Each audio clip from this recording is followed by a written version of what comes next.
ప్రభువును రక్షకుడైన యేసుక్రీస్తు నామములో చేరువచ్చిన దేవుని పిల్లలందరికీ నా హృదయపూర్వక వందనాలు తెలియజేస్తున్నానండి. మీ మధ్యకి రావడం నాకు చాలా సంతోషం. దేవుడు మీకు మంచి సేవకుడిని ఇచ్చాడు. దాన్ని బట్టి నేను దేవుని స్తుతిస్తున్నాను. నేను ఇష్టపడే కొందరు సేవకుల్లో యెషయా గారు ఒకళ్ళు. అందుకని నాకు రావాలనిపిస్తుంది, కానీ చాలా సందర్భాల్లో కొంచెం విరామం లేని కారణాన్ని బట్టి రాలేకపోతున్నాను. అయినా అప్పుడప్పుడు మీ మధ్యకు వచ్చి దేవుని మాటలు ఆలకించడానికి, మీతో కలిసి సహవాసం చేసి సంతోషించడానికి ప్రభు ఇచ్చిన ఈ అవకాశం బట్టి దేవుని స్తుతిస్తున్నాను. యెషయా గారికి పాటల రాసే ఆసక్తి ఉన్నది. దాన్ని బట్టి నాకు ఎంతో సంతోషం ఉంది. ఆ పాట ఎలాగొన్నా ఆయన పాడేస్తాడు, అది గొప్ప సంగతి. రాయడం, పాడడం. అయితే యెషయా గారు కొంత సంగీతం నేర్చుకుంటే బాగుంటుందండి. మీరు సంగీతానికి వెళ్తే కొన్ని అంటే మీరు రాసిన పాటలు చాలా భావ గంభీరంగా ఉన్నాయి. దానికి స్వరాలు సమకూర్చడం, మీరు సంగీతం నేర్చుకుంటే ఎవరి మీద ఆధారపడకుండా, తప్పేం కాదండి సంగీతం నేర్చుకొని. మధుర గాయకుడైన దావీదు అని రాయబడింది. దావీదు ఎవరండి అంటే దేవుడికి కూడా మధుర గాయకులు అంటే ఇష్టం. మనం ఎలా పాడినా పర్లేదు. హృదయ శుద్ధి గలవారు ధన్యులు అనే మాట కూడా ఉంది కదా. గాత్రం బాగుండి హృదయం బాగుపోయినా పని అవ్వదు. సో హృదయం బాగోవాలి, దాంతోపాటు గాత్రం కూడా బాగుండాలి. ఒకసారి గాత్రం బాగోపోయినా హృదయం బాగుందనుకోండి, అది కూడా దేవుడు అంగీకరిస్తాడు. కాబట్టి మీరు నా మాటిని సంగీతం నేర్చుకోండి. ఈ కొత్త సంవత్సరంలో మీ పాత పాటలన్నీ కొత్త సంగీతాన్ని సమకూర్చండి. మనం రాష్ట్రం అంతా తీసుకెళ్దాం. సరే, ఈ క్రొత్త సంవత్సరంలో సహోదరులు ఆల్రెడీ ఒక ఆరంభాన్ని ఇచ్చారు. మంచి వచనాన్ని మీకు చదివి వినిపించారు. నేను కూడా ఒక వచనాన్ని చదవాలనుకుంటున్నాను. నేను చాలా అలసిపోయాను. నా కోసం మీరు ప్రార్థన చేయాలి. చెప్తూ నిద్రపోతున్నామని భయంగా ఉంది. చాలా అలసిపోయాను. రాత్రి 3 అయింది. మళ్ళీ కార్ డ్రైవ్ చేసుకుని వచ్చి అక్కడ వర్తమానం చెప్పి, మళ్ళీ ఇక్కడ వర్తమానం చెప్పి, మళ్ళీ నైట్ వర్తమానం చెప్పాలి. సో నా కోసం మీరు ప్రార్థన చేయండి. ఫిలిప్పీ పత్రిక 3వ అధ్యాయం, ఫిలిప్పీ పత్రిక 3వ అధ్యాయం 13, 14 వచనాలు చదువుకుందాం. పిల్లలు, భార్య కూడా వచ్చారు. వాళ్ళు అలసిపోయి పైన ఆల్రెడీ వాళ్ళు పడిపోయారు. నిన్న కాకినాడ నుంచి వచ్చాం, మళ్ళీ రాత్రి 2-3 అయింది. మళ్ళీ అక్కడి నుంచి ఇక్కడికి వచ్చాం. మళ్ళీ ఇప్పుడు ఇక్కడి నుంచి అక్కడికి వెళ్ళాలి. మళ్ళీ ఇక్కడి నుంచి మళ్ళీ రాజమండ్రి వెళ్ళాలి. సో జర్నీ ఎక్కువైంది. వాళ్ళు ఇంకా తట్టుకోలేకపోయారు. సో వాళ్ళు పడుకున్నారు. మనం దేవుని వాక్యాన్ని ధ్యానం చేద్దాం. 3వ అధ్యాయం 13వ వచనం. చదవమ్మా.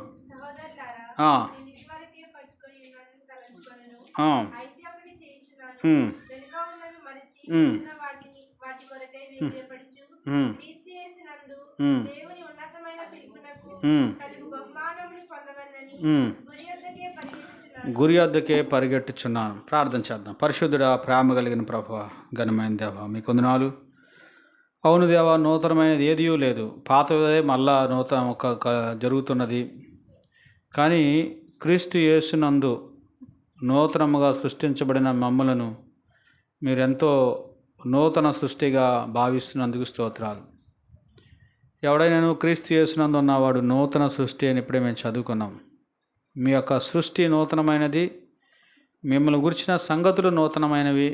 మీరే చెప్పనాసక్యమును మహిమాయుక్తమైన దేవుడైనందుకు వందనాలు. చదవబడిన లేఖనాలు దీవించి ఆశీర్వదించమని, మా వినికుడిలో ఆయన మీ యొక్క కృపను అనుగ్రహించమని యేసు ప్రభు నామములో అడిగి వేడుకుంటున్నాం తండ్రి, ఆమేన్.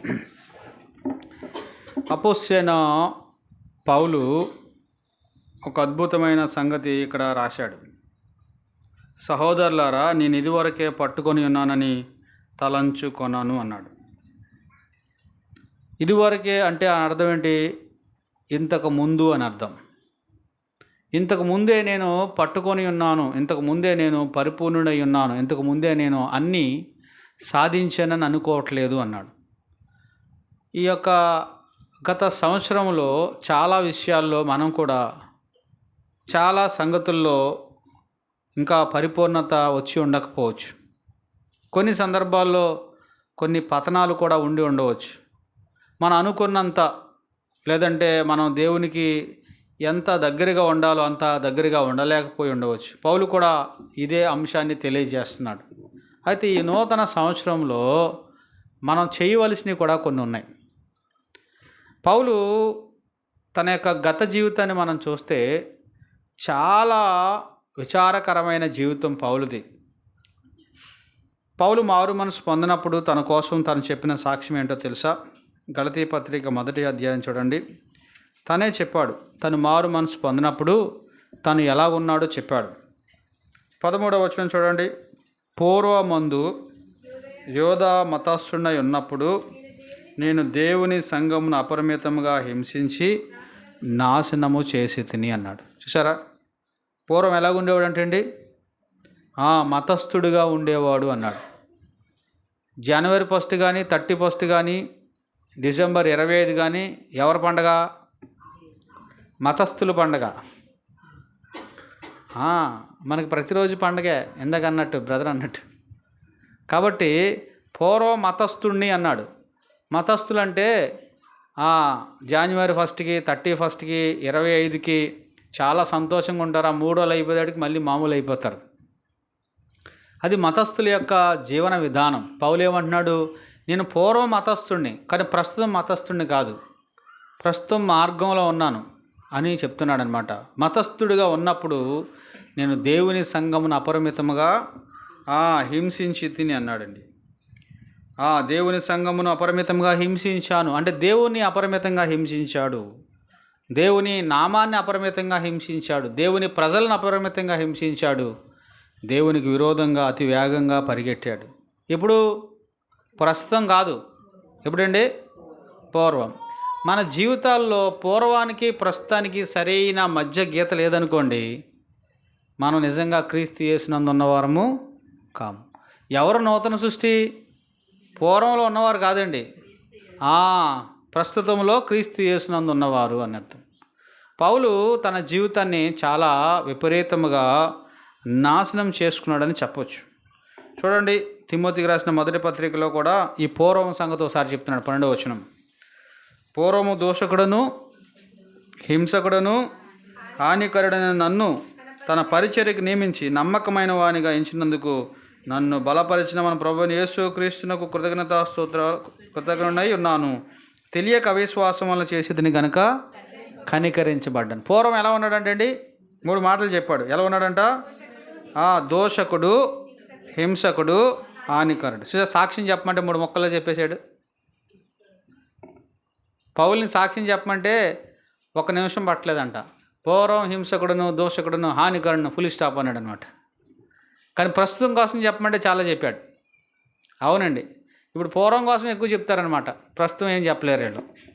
పూర్వం కోసం ఏం చెప్పాడు? నేను హింసకుడును, దోషకుడును, హానికరుడును, అదంతా తీసేయండి, దానివల్ల ఉపయోగం లేదు. కానీ ఇప్పుడు క్రీస్తు యేసునందు నూతన సృష్టి, నన్ను బలపరిచేవాడు ఉన్నాడు, నన్ను నడిపించేవాడు ఉన్నాడు, నన్ను పోషించేవాడు ఉన్నాడు, నన్ను ఆయన పని కొరకు ఉపయోగించేవాడు ఉన్నాడని చెప్తున్నాడు అనమాట. ఈ అనుభవం మనకున్నదా? పూర్వము పౌలు ఇలాంటి స్థితిలో ఉన్నాడు. అప్పుడు ఎందుకు అలా బ్రతికావయ్యా అని అడిగితే తెలియక చేశాను అన్నాడండి. ఏంటంటే తెలియక చేశాను కనుక దేవుడు నా మీద ఏం చూపించాడు? కనికరం చూపించాడు. స్టెఫను మరణానికి కారణం సౌలు, అంటే ఈ పౌలే. అనేక మంది స్త్రీ పురుషులు ఏడవబడి చెరసాల్లో వేయబడి మరణం వరకు బాధించిన వాడు ఇతనే. హత్య చేయుటను, చెరసాల్లో వేయుటను, ఇంటింట జొచ్చి పౌలు అది ప్రాణాధారముగా ఎంచుకున్నాడని మనము చూస్తాం. అపోస్తల కార్యాలు 8వ అధ్యాయం 9వ అధ్యాయంలో కూడా ఈ మాటలు మీరు చూడొచ్చు.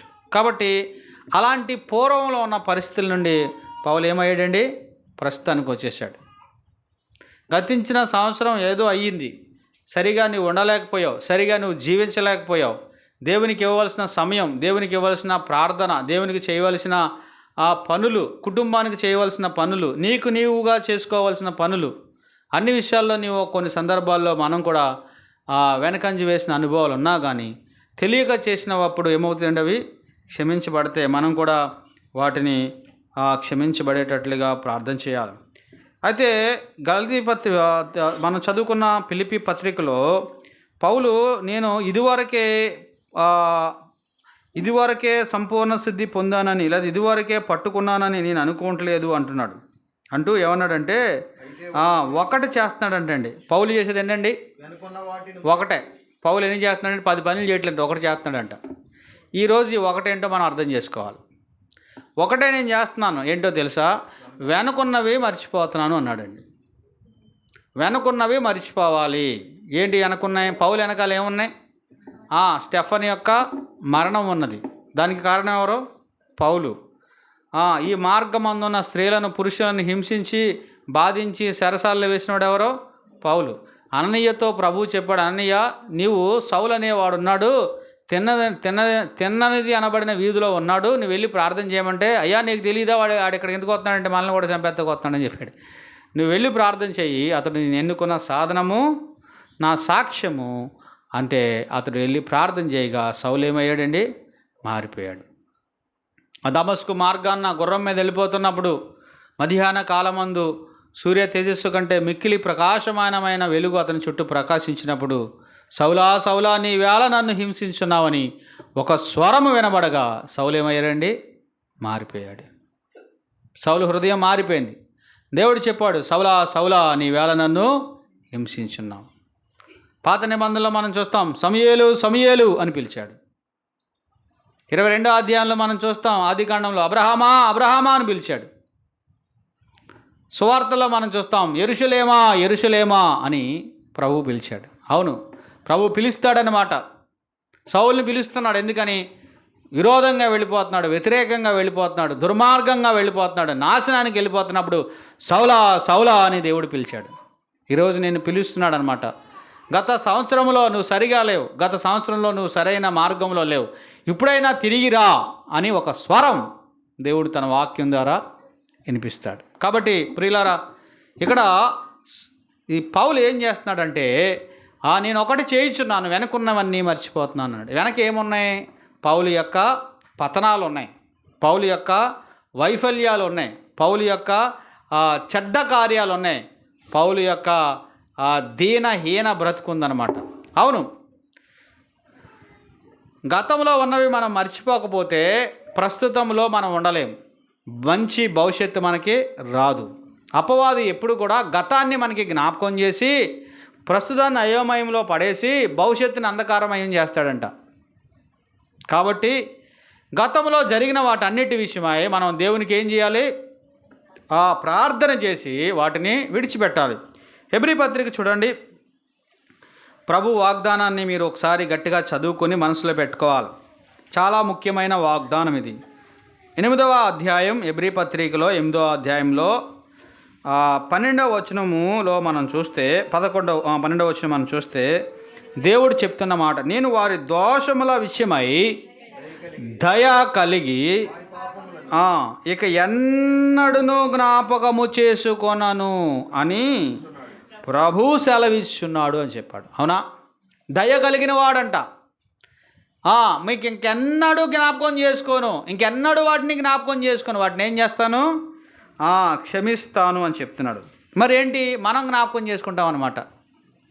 మనం మరలా జ్ఞాపకం చేసుకుని ఏమవుతాం? నిరుత్సాహపడిపోతాం, దిగాలు పడిపోతాం, భయపడిపోతుంటాం.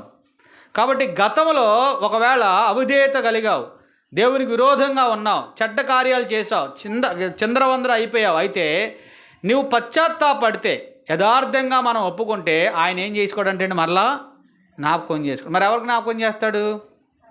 అపవాదుకున్న ఆయుధం ఏంటో తెలుసా? మన మనస్సాక్షి అనమాట. దాన్ని గుచ్చుతాడనమాట. ఒకసారి జ్ఞాపకం చేయి, అంతే. జ్ఞాపకం రాగానే బుడగలాగా ఉన్నవాళ్ళం ఇలా అయిపోతాం అనమాట. ఎందుకంటే అంత ఒకలాంటి ఆందోళన, నిరుత్సాహం వచ్చేస్తుంది అనమాట. మార్టిన్ లూథర్ అని ఒక గొప్ప సంస్కరణకర్త అనమాట. ఆయన బైబిల్ని, లాటిన్ భాషలో ఉన్న బైబిల్ని తెలుగు భాషలోకి, అదే ఇంగ్లీష్ భాషలోనికి తర్జుమా చేయడానికి పూనుకున్నాడు. రాత్రి వేళ కళ వచ్చిందంట అతనికి. ఏంటా కళ అంటే, సాతాను వచ్చి కూర్చున్నాడు మంచం మీద. ఎవరో? సాతాను కూర్చునేదాడికి ఉలిక్కిపడి లేచాడంట ఎవరో మార్టిన్ లూథర్ గారు. నువ్వేమన్నా పెద్ద పరిశుద్ధుడు అనుకుంటున్నావా, నీతిమంతుడు అనుకుంటున్నావా, బైబిల్ ఏం చేస్తున్నావు, తర్జుమా చేస్తున్నావు, నీ బ్రతికేంటో తెలుసా అన్నాడంట. ఉణికిపోతున్నాడంట మార్టిన్ లూథర్ గారు. అక్కడ మార్టిన్ లూథర్ గారు ఎదురుగుండా అతని దగ్గర పెన్నులు, కాగితాలు, సిర, ఇంకు అన్నీ ఉన్నాయి. సాతాను పెన తీసుకున్నాడంట, నల్లని అక్షరాలతో రాసేస్తున్నాడంట. మార్టిన్ లూథర్ పుట్టినప్పుడు ఎలాంటి పాపాలు చేశాడో, యవనస్తుడు ఉన్నప్పుడు ఎలాంటి పాపాలు చేశాడో, పోయిన సంవత్సరం ఎలాంటి పాపాలు చేశాడో అన్నీ రాసేసాడంట. రాసేస్తుంటే లూథర్ గారు చూసి అవును నేనే అనుకుంటున్నాడంట. నేనే ఇవన్నీ చేసిని అని చాలా నిరుత్సాహపడిపోతున్నాడంట. నిజమే, నేను అంత ఘోరమైన వాడిని, దుష్టుణ్ణి, నేను దేవునికి పని చేయను, దేవుడు నన్ను చేర్చుకోడు, దేవుడు నా ప్రార్థన వినడు, దేవుడు ఎంత మాత్రం నేను దేవునికి పనికిరాను, నిజమే నేను ఇంక ఈ పని చేయకూడదు, ఏదో పని చేసుకోవాలనుకుంటున్నాడంట. అంతలోకి ఒక స్వరం వినపడుతుందంట, పరిశుద్ధాత్ముడు లేదు అపవాది నేను నిరుత్సాహపరుస్తున్నాడు, నీ పక్కన సిర ఉంది కదా అన్నాడంట. ఏంటి ఆ సిర అంటే, ఎర్రని సిర, పోసేయి దాని మీద అన్నాడంట. అలా పోసేసాడంట. పోసేసి ఆ పెన్నతోటి ఎలా కొట్టేయి, యేసుక్రీస్తు రక్తంలో నీ పాపములన్నీ కొట్టివేయబడినవి, నువ్వు ఒప్పుకున్నావు కదా, పశ్చాత్తాపడ్డావు కదా, విడిచిపెట్టావు కదండి, అవును అని ధైర్యంగా అవన్నీ పోయిగానే ఆడు ఇమీడియట్గా మాయమైపోయాడంట. తీరా చూస్తే కళ్ళ అంటది. చూసారా, అపవాది మనం గతంలో ఎప్పుడో దేవునికి విరోధంగా, దేవునికి వ్యతిరేకంగా చేసినవి మరలా మన హృదయానికి తీసుకొచ్చి, నీ ప్రార్థన వినడు, నువ్వు మందిరానికి వెళ్ళకో, నీకేమీ రాదు, నువ్వు అసలు మంచిగా జీవించలేవు, నీ బ్రతికింతే, ఎన్నిసార్లు ప్రార్థన చేసినా మరలే అక్కడికి వస్తావు, నీకు ఇది అనవసరం, నువ్వు ఇలా వెళ్ళలేవు అని జోరేగలా చెప్తూ ఉంటాడనమాట. మనం ఏం చేయాలి, ఇది చెప్పాలన్నమాట. ఏమాట, నేను వారి దోషముల విషయమై దయగలిగి వారి పాపములు ఎన్నటికీ, నేను చెప్పట్లేదు, ఎవరు చెప్తున్నారు, ప్రభువు సెలవిస్తున్నాడు అనమాట. ఆయన జ్ఞాపకం చేసుకోని అనుకున్నప్పుడు నువ్వెందుకు జ్ఞాపకం చేసుకోవాలి? మనం గతంలో జరిగిన విషయాలు జ్ఞాపకం చేసుకుంటే నిరుత్సాహపడతాం.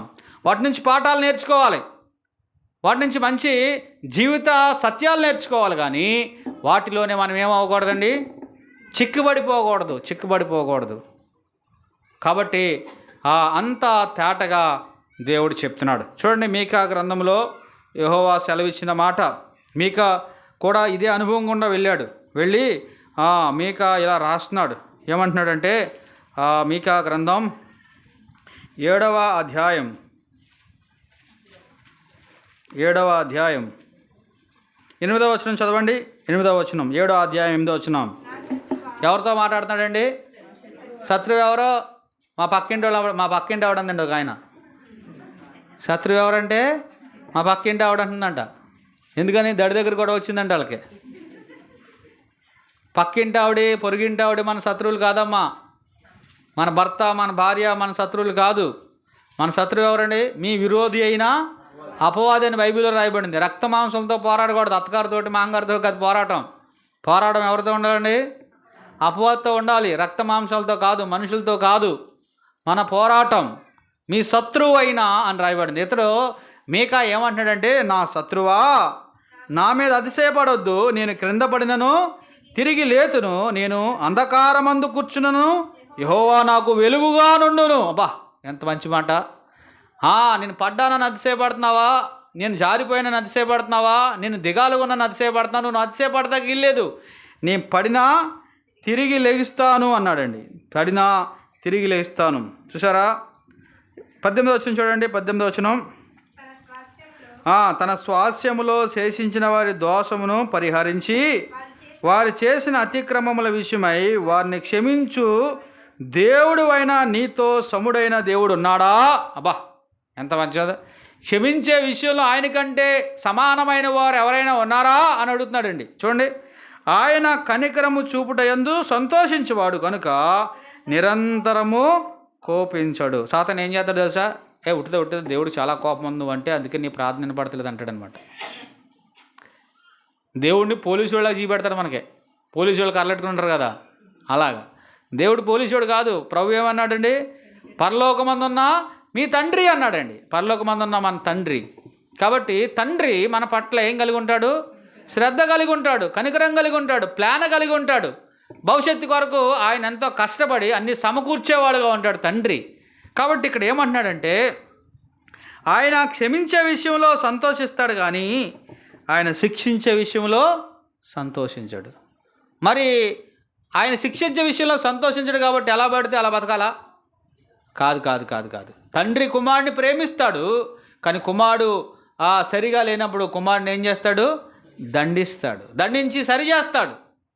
ఆ దండన కుమారునికి ఏంటి? ప్రేమ. అవునా? ఆ దండన కుమారునికి ఏంటి? తండ్రి చూపించే ప్రేమ. ఆ ప్రేమలో కుమారుడు సరి చేయబడి అభివృద్ధి చెందుతాడు, ఆశీర్వదించబడతాడు, తప్పు మార్గానికి వెళ్లకుండా ఉంటాడనమాట. అందువలన వెనుకున్నవి మనం మర్చిపోవాలి, అవి అపజయాలా మర్చిపోవాలి, అవి దేవునికి విరుద్ధమైనవా మర్చిపోవాలి. యోసేపు జీవితం మనం ఆలోచిస్తే ఒక మంచి ఉదాహరణ చూడండి. యోసేపు గురించి, యోసేపు బాల్యం నుండి కూడా భక్తి కలిగిన వాడు. సహోదరులు 11 మంది ఉన్నారు. యోసేపు వారితో పాటు 11వ వాడుగా ఉండేవాడు. యోసేపు ఎప్పుడు కూడా యాకోబు కుమారుల యొక్క చెడుతనాన్ని ఎవరి దగ్గర తీసుకొచ్చేవాడండి? తండ్రితో చెప్పేవాడు అనమాట. వారు చెడ్డ కార్యాలన్నీ తండ్రితో చెప్పేవాడు. కాబట్టి తండ్రి యోసేపుని ఏం చేశాడు? ప్రేమించాడు. చెడ్డ కార్యాలు ఎవరితో చెప్పాలి? తండ్రితో చెప్పాలి. అవునా? తండ్రితో చెప్పడం అంటే ఏంటి? ప్రార్థన చేయాలి. ఎవరైనా చెడ్డ కార్యాలు చేస్తే, ఎవరైనా తప్పిదాల్లో పడిపోతే వారి గురించి మనం తండ్రికి చెప్పాలి, కానీ ఊరంతా చెప్పకూడదు, వాట్సాప్లో వేయకూడదు ముద్ర. కాబట్టి తండ్రికి చెప్పి తండ్రి వద్దకు అంటే యోసేపుకి ఏ అనుభవం ఉందండి? ప్రార్థన అనుభవం ఉందన్నమాట. తండ్రితో చెప్పేవాడు, అయ్యా నీ బిడ్డలు ఎలా ఉన్నారు? అవమానం వచ్చేలాగా ఉంది. అయ్యా నీ బిడ్డలు ఎలా ఉన్నారు? నీకు అపకీర్తి వచ్చేలాగా ఉందని మనం కూడా తండ్రితో చెప్పేవారుగా ఉండాలి. అయితే అది ఎవరికి నచ్చలేదు? అన్నలకు నచ్చలేదు. అన్నలు అసూయపడ్డారు, అన్నలు పగబట్టారు, మరీ పగబట్టారు. పగబట్టి ఆయనను ఏం చేశారు చూడండి. నా 37వ అధ్యాయం 23వ వచనంలో మనం చూస్తే, యోసేపు తన సహోదరులకు వచ్చినప్పుడు వారు యోసేపు అంగీని అతడు తొడుక్కున్న ఉండిన ఆ విచిత్రమైన నిలువుటంగీని తీసివేసి అతని పట్టుకుని గుంటలో వేసిరి అన్నాడండి. ఆ గుంట వట్టిది, అందులో నీళ్లు లేవు. ఎక్కడ పడేశారంటండి? గుంటలో పడేశారంటండి. గుంటలో వేశారంట. ఏం చేశాడు యోసేపు గుంటలో వేయడానికి? ఏమీ చేయలేదు, గుంటలో వేశారు. ఎంతో బాధపడ్డాడు, ఎంతో బతిమాలుకున్నాడు, కానీ వారు వినలేదు. 39వ అధ్యాయంలో పోతీఫరు ఆ ఇంటిలో బానిసగా ఉన్నాడు యోసేపు. బానిసగా ఉండి ఏం చేస్తున్నాడు? వారికి సేవ చేస్తున్నాడు. అయితే యోసేపు ఆ ఇంట్లోకి రాగానే ఇల్లంతా ఆశీర్వదించబడిందంట. పోతీఫర్కి అర్థమైంది, యోసేపు నా ఇంట్లోకి వచ్చిన తర్వాత నా ఇల్లు మొత్తం ఆశీర్వదించబడిందని. అవునా? యోసేపు ఎవరికి గుర్తుగా ఉన్నారండి? యేసు ప్రభు గుర్తుగా ఉన్నాడండి. యేసు ప్రభు ఏ ఇంట్లో కానీ వస్తే ఇల్లు ఎలా ఉంటుందండి?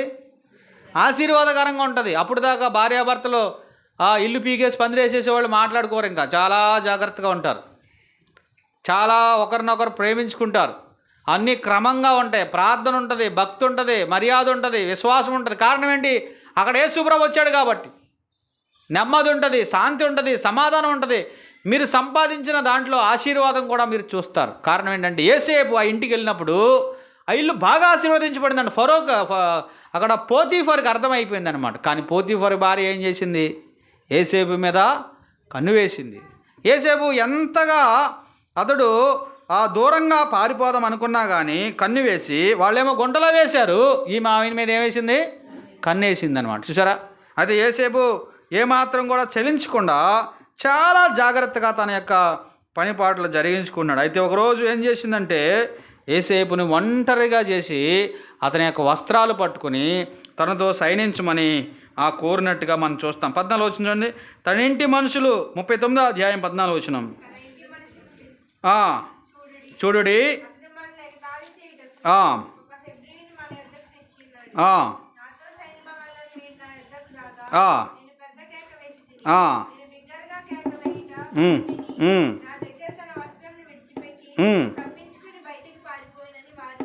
చూసారా? ఇంటి వారందరిని పిలిచిందంట. అతడు నా యొద్దకు వచ్చాడు అంటుంది. కాదు, ఈమె అతని యొద్దకు వెళ్ళింది. అతన్ని చాలా ఇబ్బంది పెడితే అతడు పారిపోతే అబద్ధం చెప్తుందనమాట. కన్ను వేసింది, దాంతోపాటు నింద వేసింది. అయితే యోసేపుకి అర్థం అవ్వట్లేదు. అన్నలు ఎందుకు నన్ను గుంటలో వేశారు? పోనీ ఇక్కడ పనిచేస్తుంటే నా యజమానురాలు భార్య నేను ఎంత వారించినా వద్దన్నా కానీ నా మీద నింద వేసింది. మరి యోసేపు ఆ యజమానుడు ఏం చేశాడు? జైల్లో వేశాడు. అంతే కదా రాయబడింది. 18-20 వచనంలో మనం చూస్తే, నేను బిగ్గరగా కేక వేసినప్పుడు అతడు తన వస్త్రములు నా దగ్గర విడిచిపెట్టి తప్పించుకొని బయటికి పారిపోయాను. కాబట్టి అతని యజమానుడు ఇట్లు నీ దాసుడు నన్ను చేసినని తన భార్య తనతో చెప్పిన మాటలు విన్నప్పుడు కోపంతో మండిపడి అతన్ని పట్టుకుని రాజు ఖైదీలో బంధింపబడు చెరసాల్లో వేయించెను. అక్కడ చెరసాలలో ఉండేను. చూసారా, వారేమో గుంటలో వేశారు, యోసేపు యజమానురాలేమో ఆయన మీద కన్ను వేసింది, యజమానుడేమో చెరసాల్లో వేశాడు. యోసేపుకి ఏమైనా అర్థం అవుతుందా? ఇదేంట్రా బాబు, యోసేపు వయసు ఎంత అనుకున్నారు? 17 సంవత్సరాలు. అప్పుడు 17 సంవత్సరాల నుంచి ఇన్ని కష్టాలు ప్రారంభమయ్యాయి.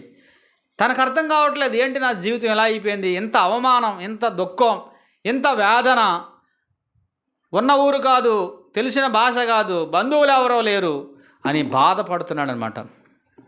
పోని జైల్లో ఉన్నప్పుడు 2 వ్యక్తులు పరిచయం అయ్యారు. పానదాయకుల అధిపతి, భక్షదాయకుల అధిపతి. వాళ్ళిద్దరికీ కూడా 2 కళ్ళు వచ్చాయి. ఆ కళల భావాన్ని చెప్పి అది నెరవేరినప్పుడు నా గురించి నువ్వు రాజుతో చెప్పు, పానదాయకుల అధిపతితో చెప్పాడు, నీ ఉద్యోగం నీకు మరలా వస్తుంది. అయితే నువ్వు రాజు దర్బార్లో నువ్వు కొలువు చేస్తున్నప్పుడు రాజుతో నా గురించి చెప్పు, నేను ఏ అపరాధం చేయలేదు, అన్యాయంగా నన్ను ఈ జైల్లో వేశారు అని చెప్పి నన్ను విడుదల చేయమని కోరాడు. వీడు వెళ్ళిపోయాడు, ఉద్యోగంలో చేరిపోయాడు. కానీ ఏం చేశాడు? 23వ వచనం మన 40వ అధ్యాయంలో చూస్తే, అయితే పానదాయకుల అధిపతి యోసేపును జ్ఞాపకము చేసుకొనక అతని మరిచిపోయేను అని ఉంది. ఎవరిని మర్చిపోయాడండి? మరిచిపోయేను. చూసారా, ఇంకా యోసేపు అనుకుంటున్నాడు నేను చెప్పిన కళ నెరవేరింది కాబట్టి ఈరోజు వద్దు బేలు, రేపొద్దు బేలు, ఎల్లుండి వద్దు బేలు అనుకుంటే మర్చిపోయాడు. యోసేపుకి ఎంత అర్థం కావట్లేదన్నమాట. చాలా బాధలో ఉన్నాడు, చాలా దుఃఖంలో ఉన్నాడు. కానీ యోసేపుకి ఒకరోజు వచ్చిందనమాట. అదే కళలు 2 మళ్ళీ ఫరోకి వచ్చాయి. దేవుడు చూసారా ఎలా చేస్తున్నాడు? కళ్ళు ఎవరు రప్పిస్తున్నారు? దేవుడే. అంటే మనకు వచ్చే కళలు కాదండి. ఆ దినాల్లో తన పర్పస్ని ఆ విధంగా ఆయన తెలియజేసేవాడు అనమాట. దేవుడు ఫరోకి 2 కళ్ళు ఇచ్చాడు. దాని భావం ఎవరు చెప్పలేకపోతే అప్పుడు గుర్తొచ్చింది ఎవరికి? పానదాయకుల అధిపతికి.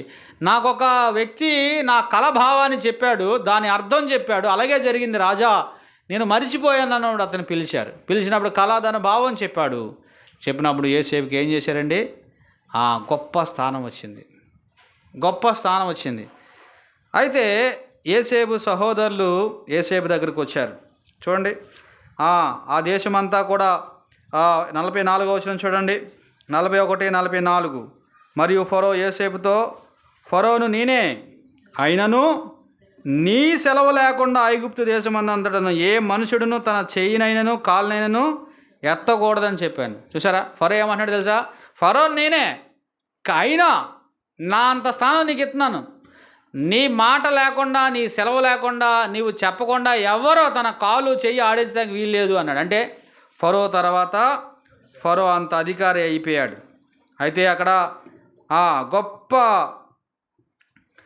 చాలా విషయాలు వారు చేసుకున్నారు. అయితే అన్నలకు ఏమైంది? అక్కడ కూడా ఆహారం లేదు. ఐగుప్తులో కూడా ఆహారం ఉంది, అంత ఆహారం అయిపోయింది. అన్నలు వచ్చారు ఎవరి దగ్గరికి? యోసేపు దగ్గరికి. ఇదంతా మీకు తెలుసు. యోసేపు గుర్తుపట్టాడు కానీ వాళ్ళు గుర్తుపట్టలేదు. ఎందుకని? యోసేపు రాజవస్త్రాల్లో ఉన్నాడు. యోసేపు ఎక్కడ ఉన్నాడు? అన్నల గుంటలో వేశారు. తర్వాత పోతీఫరు భార్య కన్ను వేసింది, పోతీఫరు ఏమో జైల్లో వేశాడు, పానదాయకుల అధిపతి ఏమో మరిచివేశాడు. కానీ దేవుడు యోసేపుకి ఏం వేశాడండి? సింహాసనం వేశాడు. ఏం వేశాడు? సింహాసనం వేశాడు. రాజు వస్త్రాలు వేశాడు, మంచి కిరీటం పెట్టాడు, బంగారు దండ లేకపోతే బంగారు దండలు వేశాడు, తాళ్ళు, దండలు, పెద్ద పెద్ద బంగారు గొలుసులు అవన్నీ వేసి సింహాసనం మీద ఉన్నప్పుడు ఏం జరిగిందంటే అన్నలు వచ్చారనమాట. అన్నలు వస్తే చూడండి 18వ వచనం, 42వ అధ్యాయం 18వ వచనం.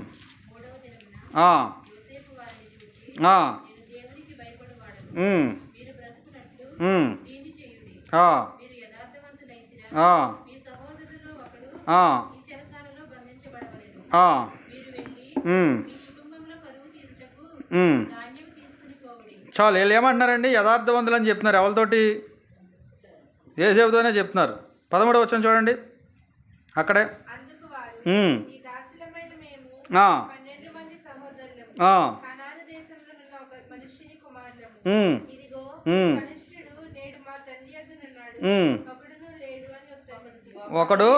ఒకడు లేడు. ఆ లేనోడు ఎక్కడున్నాడో వీళ్ళ ముందే ఉన్నాడు. అర్థమైందా? ఒకడు లేడు అని చెప్తున్నారు. కనిష్ఠుడు ఇంటి దగ్గర ఉన్నాడు. ఒక మనిషిని కుమారులమే మేము యథార్థవంతులము అని చెప్తున్నాడండి. మేము ఎవరమండి? వీళ్ళు యథార్థవంతులా? చెప్పండి. ఎవరితో చెప్తున్నారు యథార్థవంతులని? ఎవరినైతే గుంటలో గెంటారో వాడితోని చెప్తున్నాం మేము యథార్థవంతులము, ఒక మనిషిని కుమారులమే. ఒకడేమో ఇంటి దగ్గర ఉన్నాడు, ఒకడేమో లేడు అంటున్నాడు. లేడా? ఉన్నాడా? ఎవరి దగ్గర ఉన్నాడు? వాళ్ళ ఎదురుగుండా ఉన్నాడు. ఎవరితో చెప్తున్నారు? అతనికే చెప్తున్నారు. యథార్థవంతులు అంటున్నారు. యథార్థవంతులు వెళ్ళదు. అయితే చూడండి, వారిని కఠినంగా మాట్లాడినప్పుడు వారికి ఏం కలిగిందంటే పశ్చాత్తాపం కలిగిందనమాట. ఎందుకు పశ్చాత్తాపం? వారు కఠినంగా మాట్లాడకపోతే వారు పశ్చాత్తాపము రాదు. 20వ వచనం చూడండి.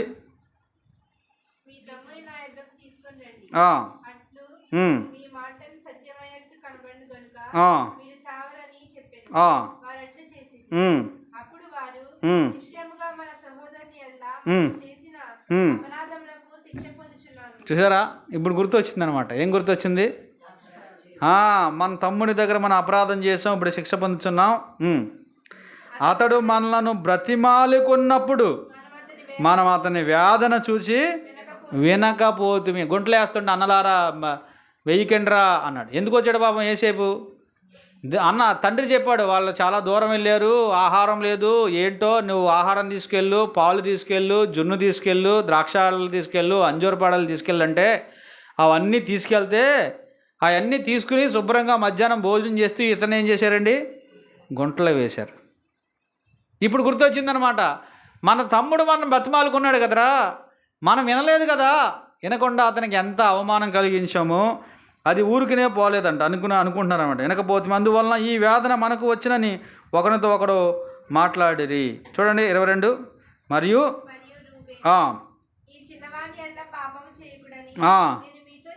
చెప్పలేదా?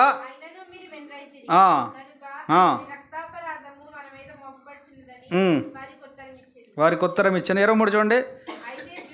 ద్విభాషి అంటే ఎవరో 2 భాషలు వచ్చినాడు అనమాట. ఇప్పుడు యోసేపు ఏ భాష మాట్లాడుతున్నారు? అక్కడ ఐగుప్తు భాష మాట్లాడుతున్నాడు.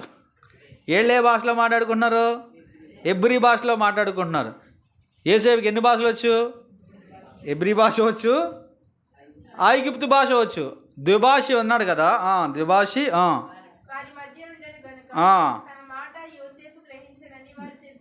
తెలుసుకోలేదు.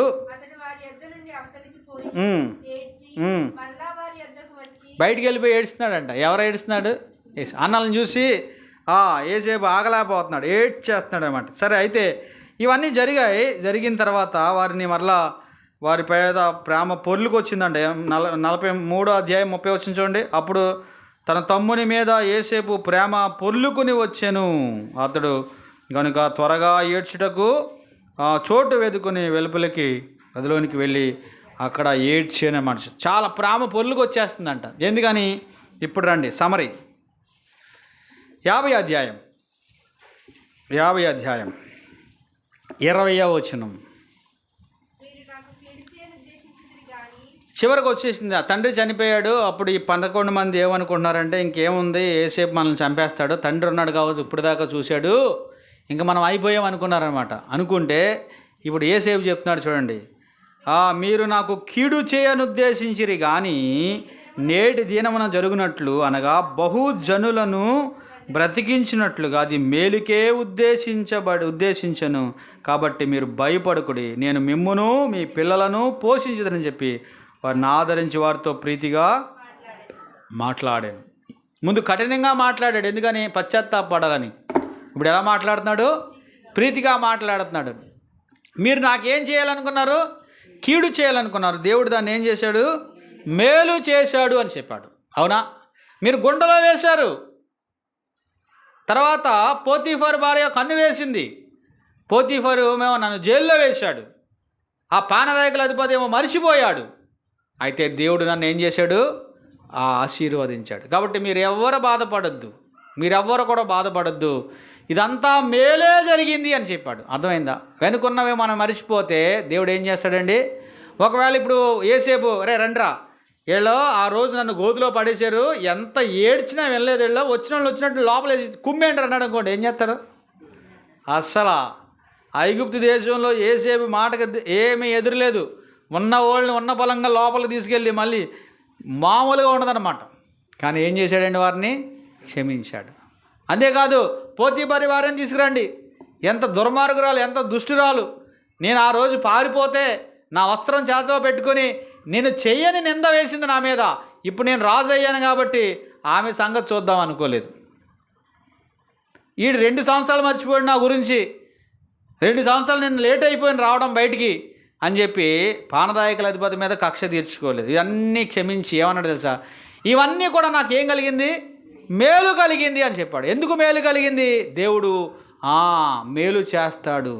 క్రీస్తు యేసునందున్న వారికి మేలు చేసేవాడు. చూడండి, ఎబ్రీ పత్రిక రోమాపత్రిక 8వ అధ్యాయంలో, రోమాపత్రిక 8వ అధ్యాయంలో అద్భుతమైన మాట దేవుడు సెలవిచ్చాడు. 8వ అధ్యాయం చూడండి, రోమపత్రిక 8వ అధ్యాయం 28వ వచనం. ఎవరికంటే ఈ వాగ్దానాలన్నీ? అందరికీ కాదండి. ఎవరికండి? ఆ లిస్టులో నువ్వు ఉంటే, దేవుని ప్రేమించే వారిలో నువ్వు ఉంటే. రెండోది ఆయన సంకల్పం చెప్పున పిలవబడిన వారు అన్నాడు. ఈ 2 ప్రాముఖ్యమైందండి. నువ్వు పిలవబడిన దానవే, నువ్వు పిలవబడిన వాడవే అయితే, దేవుణ్ణి ప్రేమించే దానవైతే మేలు కలగడానికి సమస్తము సమకూడి ఏం చేస్తాడంటే ఆయన జరిగిస్తాడు. ఆయన జరిగించేవాడు, మేలు జరిగించేవాడు. కీడు చేయాలని వాళ్ళు ప్రయత్నం చేసినా ఏం చేయలేకపోయారు. ఏసేపుకి కీడు చేయలేదు. ఏసేపుని గుంటలో వేశారంట, అమ్మి వేశారంట, కన్ను వేశారంట, బురద వేశారంట, నింద వేశారంట, అన్నీ వేసినా కానీ ఆఖరిని సింహాసనం మీద వేశారంట. ఎవరిని? ఇవన్నీ కూడా ఏసేపుని ఎక్కడ తీసుకెళ్ళినాయండి? సింహాసనం మీద తీసుకెళ్ళాయి. అవును, నీవు ఎదుర్కొనే నింద, బాధ, దుఃఖం, అవమానం, గాయాలు నిన్ను సింహాసనానికి తీసుకెళ్తాయి, నువ్వు యేసు ప్రభు హృదయం కలిగి ఉంటే. కాబట్టి ఇక్కడ ఆలోచించండి. ఏసేపు యేసు ప్రభు గుర్తుగా ఉన్నాడు. యేసు ప్రభుని సిలువ వేశారు, చాలా గాయం చేశారు. చెప్పారు కదా, పిలాతు అన్నాడు, ఈయన యందు నాకు ఏ దోషము కనబడతలేదు అన్నాడు. దోషం లేని పరిశుద్ధుడు ఎవరైనా ఉన్నారంటే యేసు ప్రభు. పిలాతు భార్య చెప్పింది ఆ నీతిమంతుడు అని. అప్పగించిన ఇస్కరియోతు యోధా చెప్పాడు, నిరపరాధి రక్తాన్ని అప్పగించి పాపం చేశానని. ఆయన్ని సిలువ వేసిన శతాధిపతి చెప్పాడు, ఇతడు నిజముగా దేవుని కుమారుడు, దేవుని కుమారుడే అని చెప్పాడు.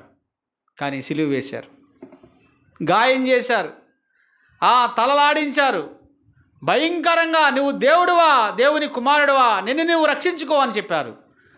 3 మేకుల మధ్య వేలాడుతున్నాడు, దిగిరా అన్నారు. ఇప్పుడు అన్నారు, అప్పుడు అన్నారు. మేకులు పీక్కోలేదని ఇప్పుడు అన్నారు, దిగిరమ్మని అప్పుడు అన్నారు.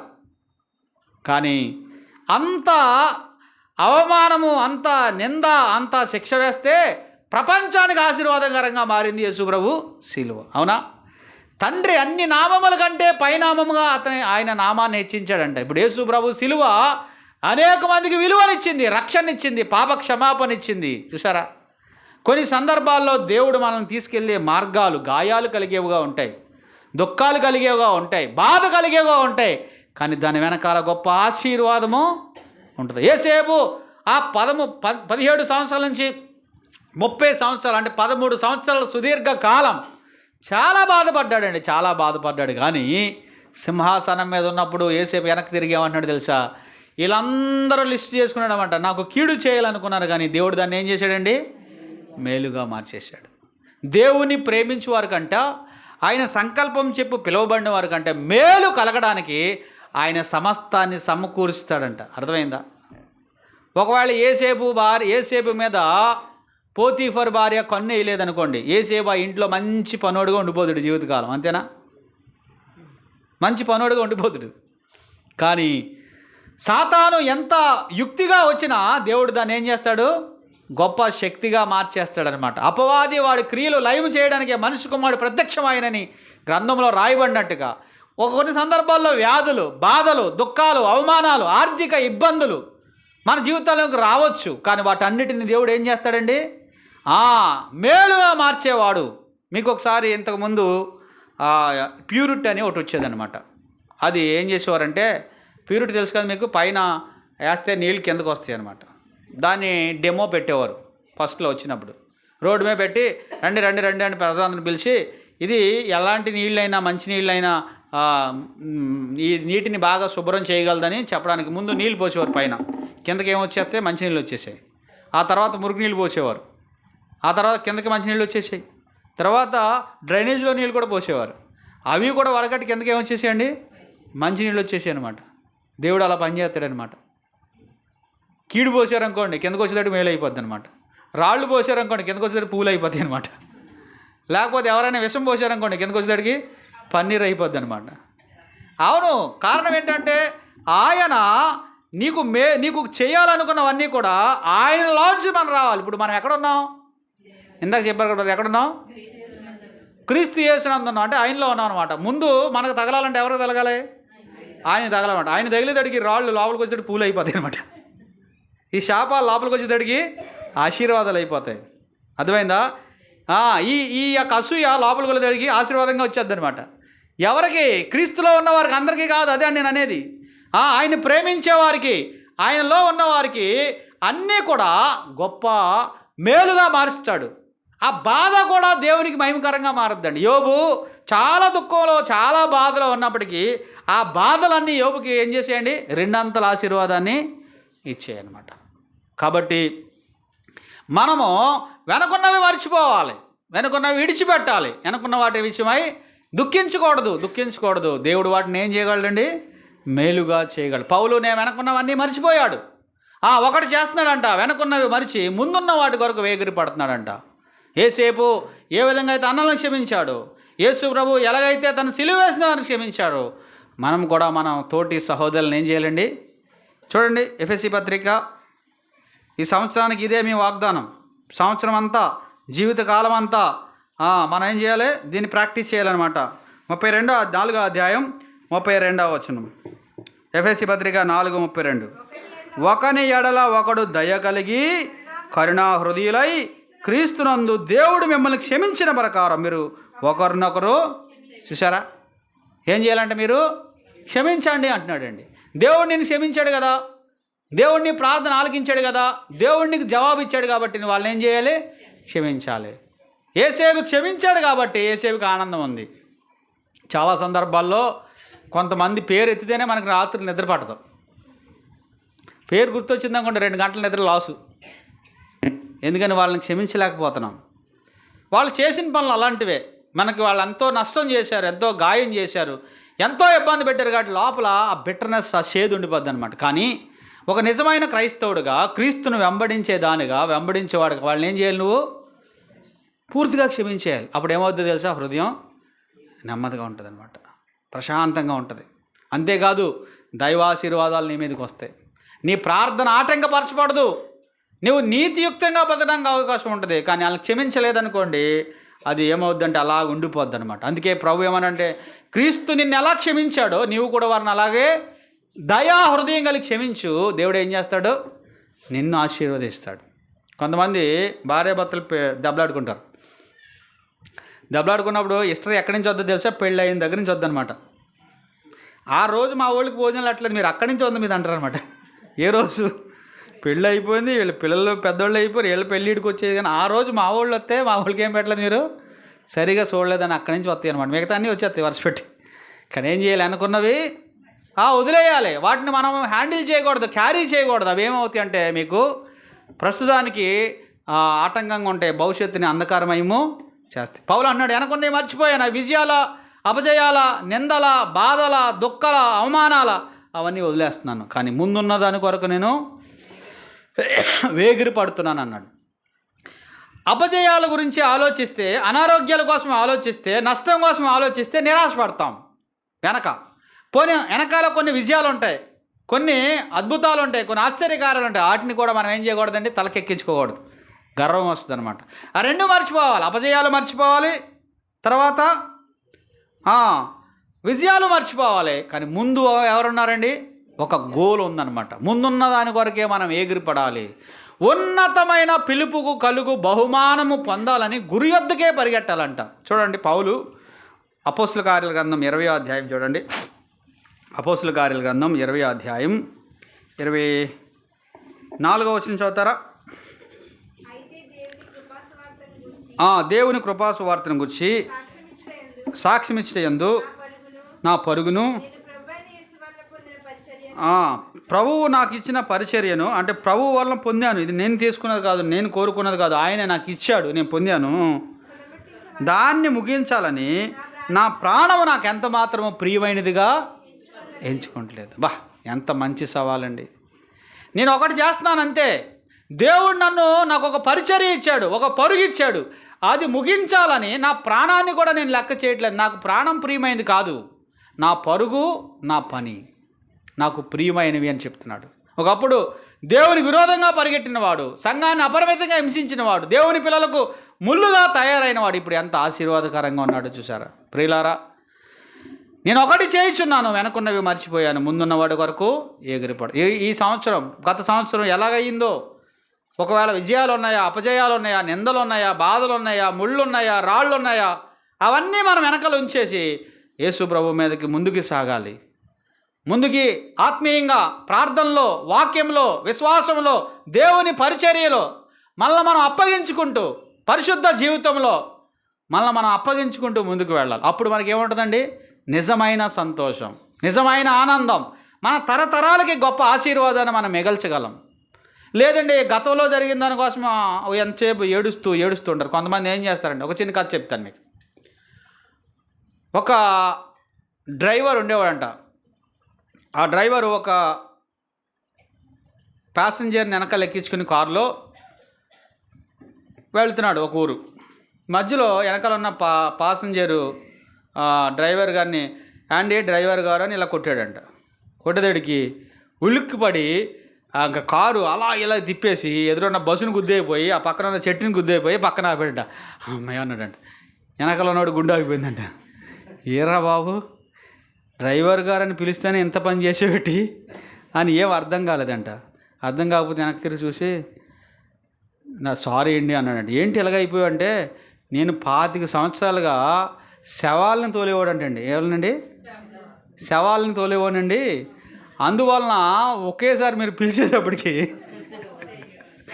ఎవరైనా లేచారేమో అని భయం వేసిందండి. అంటే 25 సంవత్సరాలుగా ఉన్నదంతా ఏం చేస్తున్నాడు, ఉండిపోయింది మైండ్లో ఉండిపోయింది. అదే అలాగే వెళ్ళిపోతున్నాడు. మనిషిగా ఉన్నాడు అనుకుంటలేదు, బతుకున్నాడు, ఇంకే శాపం ఉంది అనుకుంటున్నాడు అనమాట. మన జీవితాల్లో కూడా అంతే. గతాన్ని ఇంకా అలాగే మోసుకుంటూ వెళ్ళిపోకూడదు. ఏం చేయాలి? నా శత్రువా, నీవు నా మీద అతిశయపడకు, నేను పడినను తిరిగి లేచేదని యెహోవా నాకు వెలుగుగా ఉండును. అవును, ఆ విధంగా మనం ముందుకు సాగాలన్నాడు. పౌలు అంటున్నాడు, వెనకున్నాయి మర్చిపోతున్నాను, చాలా సంఘాలు కట్టాను, అద్భుతమైన వరాలు ఉన్నాయి, శ్రేష్టమైన వర్తమానాలు చెప్పాను, ఉత్తరాలు రాశాను, సువార్త దండయాత్రలు చేశాను, నదుల మీద, సముద్రాల మీద, పడవల్లో వెళ్ళి గొప్ప పరిచర్య చేశాను, అది కూడా మర్చిపోతున్నాను. నాకున్నది ఒకే ఒక గోల్. ఏంటో తెలుసా? యేసు ప్రభుని చేరినప్పుడు నాకు బహుమానం కావాలి. ఏం కావాలండి? బహుమానం కావాలి. అమ్మా, నువ్వు ధన్యురాలు, నేను రక్షించుకున్నందుకు, నీ కుటుంబాన్ని రక్షించుకున్నావు, అంతేకాకుండా నువ్వు నా కొరకు ప్రార్థన చేసావు, సంఘం కోసం ప్రార్థన చేసావు, పాటుపడ్డావు, నీకున్న దాంట్లోనే నువ్వు ఎంతో ప్రయాసపడ్డావు, నువ్వు ధన్యురాలు, నువ్వు ధన్యుడు అని ఆ బహుమానం కోసం పౌలు ఎదురు చూస్తాడంట. బలా నమ్మకమైన మంచి దాసుడా అని పిలువబడే రోజు రాబోతుంది. కాబట్టి ఆ గురి వద్దకు పరిగెట్టాలి. అప్పుడే మనం ఏం చేయగలుగుతామండి? విజయాన్ని సాధించగలుగుతాం. చివరి వచనం ఒకటి, ఏం చేయాలి? గతాన్ని మర్చిపోవాలి, గతాన్ని విడిచిపెట్టాలి, గతంలో జరిగిన వాటన్నిటిని ఏం చేయాలి? హృదయపూర్వకంగా క్షమించాలి. ఎఫెసీ పత్రిక 4వ అధ్యాయం 5వ అధ్యాయం 15వ వచనం. ఎఫెసీ పత్రిక 5:15. ఏ దినాలు అలాంటివి అంటే అండి, రాబోయే దినాలు మంచివి కాదు, గుర్తుపెట్టుకోండి. రాబోయే దినాలు చాలా చెడ్డకరమైన దినాలు రాబోతున్నాయి. 26 కోసం ఎదురు చూడడం మంచిదే, కానీ ఆర్థికంగాను, ఆధ్యాత్మికంగాను, సామాజికంగాను, తర్వాత రాజకీయ పరంగాను మన దేశంలోను ప్రపంచంలో చాలా మార్పులు రాబోతున్నాయి. కాబట్టి దినాలు చెడ్డగా రాబోతున్నాయి కాబట్టి సమయమును పోనీయొద్దు అంటున్నాడండి. ఏం పోనీయకూడదండి? వంట అయిపోయిన తర్వాత ఖాళీగా ఉన్నామనుకోండి, సెల్ ఫోన్లో సుత్తేసుకోకూడదు, లేకపోతే పనికి మాలిని చూసి సమయాన్ని వ్యర్థం చేసుకోకూడదు. ప్రార్థన చేయండి, వాక్యం చదవండి. సమయం అంటే ఏంటో తెలుసండి? ఆయుష్. తెలుసా మీకు ఆ సంగతే? ప్రపంచంలో విలువైంది బంగారం కాదు, వజ్రాలు కూడా కాదు, సమయం. కానీ అతి చౌకబారుగా వాడేది ఏంటో తెలుసా? సమయం. వజ్రం పోతే మళ్ళీ కొనుక్కోవచ్చు, డబ్బులుంటే. బంగారం పోతే డబ్బులుంటే కొనుక్కోవచ్చు. ఏది పోయినా డబ్బులుంటే కొనుక్కోవచ్చు. ఒక గంట కొనుక్కురండి, వెళ్ళిపోయిన గంట కొనుక్కురండి ఎవరైనా మీరు. అసలే రాజు కాదు కదా, అమెరికా ప్రెసిడెంట్ కూడా కొనలేడు. ఎందుకని? అంత విలువైంది. సమయాన్ని పోనీయొద్దు. వెళ్ళిపోతుంది సమయం, వెళ్ళిపోతుంది వెళ్ళిపోతుంది వెళ్ళిపోతుంది. ఆరోగ్యం ఉన్నప్పుడే, ఆయుష్ ఉన్నప్పుడే, బలం ఉన్నప్పుడే, జ్ఞానం ఉన్నప్పుడే, అవకాశం ఉన్నప్పుడే, కళ్ళు చదవగలిగినప్పుడే, ఎక్కువ ప్రార్థన చేయగలిగినప్పుడే, మోకరించినప్పుడే, సమయం ఉన్నప్పుడే ఏం చేయాలంటండి? ఇల్లు చక్కబెట్టుకోవాలి, దేవుని కొరకు త్యాగపూరితమైన కార్యాలు చేయాలి, ప్రార్థన చేయాలి, వాక్యం చదవాలి, పవిత్రపరచుకోవాలి. అద్భుతాలు జరుగుతాయి అన్నమాట. సమయమును పోనీయక సద్వినియోగం చేసుకోండి. అజ్ఞానుల వలె కాక జ్ఞానుల వలె నడుచుకోండి. అంటే ఇప్పుడు 2026 దేవుడు నీకు ఇచ్చాడు, దాన్ని ఏం చేయకూడదు? 2025 ఏమైంది? 2025 ఏమైంది? ఏమైంది? చచ్చిపోయింది. ఏమైంది? చచ్చిపోయింది, వెళ్ళిపోయింది. తెత్తారు ఎవరైనా? అమలాపురంలో అందరూ వెళ్ళి బయలుదేరి తీర్చండి, రాజమండ్రి నుంచి తేలేరు. అది వెళ్ళిపోయింది. సరే, ఎలాగోలాగా వెళ్ళిపోయింది. ఇప్పుడు ఏం చేయాలి? వచ్చేదాన్ని మాత్రం మనం సద్వినియోగం చేసుకోవాలి. ఒకవేళ నువ్వు సద్వినియోగం చేయాలి, అది కూడా వెళ్ళిపోతుంది, ఆపలేవు నువ్వు. కాబట్టి ఇంటర్నెట్కి, సెల్ ఫోన్లకి, లేకపోతే అనవసరమైన విషయాలకి ఎక్కువ సమయం కేటాయిస్తే అది మన యొక్క ఆధ్యాత్మికతకు ఏం జరుగుతుందంటే దెబ్బతింటుంది అనమాట. ముందు మీరు గతంలో ఉన్న వారందరినీ మనస్ఫూర్తిగా క్షమించేయండి. ఏదైనా లోపము పాపము ఉంటే విడిచిపెట్టండి. తర్వాత సమయాన్ని ఈ సంవత్సరం ఏం చేయాలండి? సద్వినియోగం చేసుకోవాలి. ప్రార్థన చేసుకుందాం. తలలో వంచండి, ప్రార్థన చేద్దాం. తల వంచండి. ఒకసారి ఆలోచించండి, దేవుడిచ్చిన అవకాశాన్ని దుర్వినియోగం చేసుకోవద్దు. ప్రభువా, గత సంవత్సరంలో నేను సరిగా ఫలించలేదు, సరిగా విస్తరించలేదు, సరిగా నీ నామాన్ని మహింపరచలేదు, బలహీనంగా ఉన్నాను. అయినా కృప చూపించి ఇంకో సంవత్సరం ఇచ్చావు.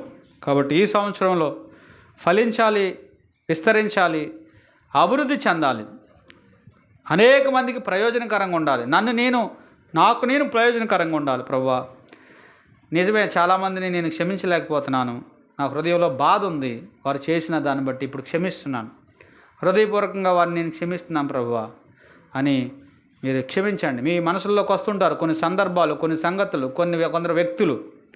ప్రభువా, నేను అన్కండిషనల్గా క్షమిస్తున్నాను, నువ్వు కూడా షరతులు లేకుండా క్షమించిన ప్రేమ అనేది. క్షమించండి, మీరు సంతోషిస్తారు, స్థిరపరచబడతారు, దీవించబడతారు.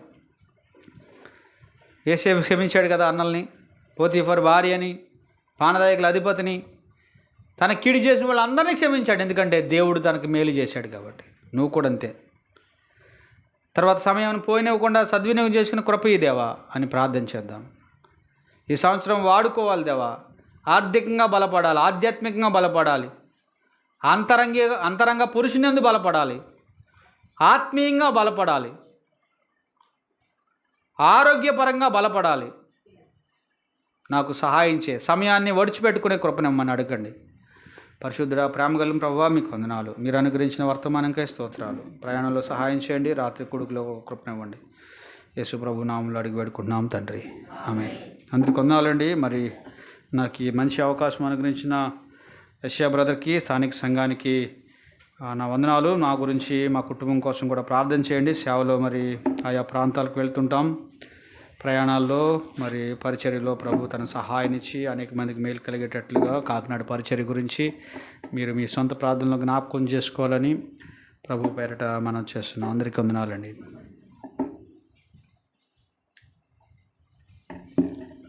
దేవునికి మహిమ కలుగును గాక. మరి మరొకసారి మీ అందరికీ వందనాలండి. అలాగనే ఇంతవరకు శ్రేష్టమైనటువంటి ఉపదేశాన్ని లేక దేవుని వాక్యాన్ని ఇచ్చినటువంటి సేవకులు చిరంజీవి గారికి కుటుంబంతో కలిసి వచ్చారు. కుటుంబానికి వందనాలు తెలియజేస్తున్నామండి సంఘపక్షంగా. కృతజ్ఞతలు యేసయ్యా మా కృతజ్ఞత స్తోత్రాలు, కృతజ్ఞతలు. యేసయ్యా మా కృతజ్ఞత స్తోత్రాలు, కృపగల యేసయ్యా నీకే మా కృతజ్ఞత అర్పణలు. కృపగల యేసయ్యా నీకే మా కృతజ్ఞత అర్పణలు, కృతజ్ఞతలు. యేసయ్యా మా కృతజ్ఞత స్తోత్రాలు. ఏ యోగ్యత లేని అభాగ్యులము అన్ని వేళలా ఆదుకున్నావు, నిర్జీవులకు ఉజ్జీవమిచ్చి ఆత్మలో జ్వాలల్లో రేపావు. మా సమృద్ధి నీవే కదా యేసు, మా తోడు నీవే కదా. మా సమృద్ధి నీవే కదా యేసు, మా తోడు నీవే కదా. కృతజ్ఞతలు. యేసయ్యా మా కృతజ్ఞత స్తోత్రాలు, కృపగల యేసయ్యా నీకే మా కృతజ్ఞత అర్పణలు, కృపగల యేసయ్యా నీకే మా కృతజ్ఞత అర్పణలు, కృతజ్ఞతలు. యేసయ్యా మా కృతజ్ఞత స్తోత్రాలు. చాలండి, ఇంతవరకు శ్రేష్టమైనటువంటి వాక్యాన్ని మనం విన్నాం. నూతన సంవత్సరానికి సరిపోయేటువంటి వాక్యాన్ని మనం విన్నాం. దేవుని